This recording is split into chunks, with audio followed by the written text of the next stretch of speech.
Natural appetite suppressants. Do they work? Curbing your appetite naturally can be a game changer for weight loss. Follow these steps to reduce hunger without chemicals. Start your meals with a glass of water. Staying hydrated can reduce feelings of hunger and prevent overeating. Increase your fiber intake. Foods high in fiber, like vegetables, fruits, and whole grains, can keep you feeling fuller longer. Include protein in every meal.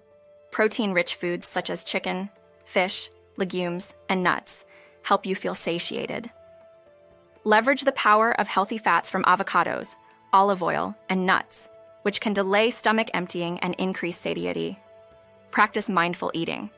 Focus on your meals, chew slowly, and enjoy every bite to help recognize fullness signals. Spice up your food. Capsaicin, found in chili peppers, can boost metabolism and reduce hunger. By incorporating these natural appetite suppressants into your daily routine, you can manage hunger, support your weight loss journey, and achieve your health goals with nature's help. Drop your success stories or questions below. If you found these tips helpful, hit that like button, share with friends, and subscribe for more health hacks.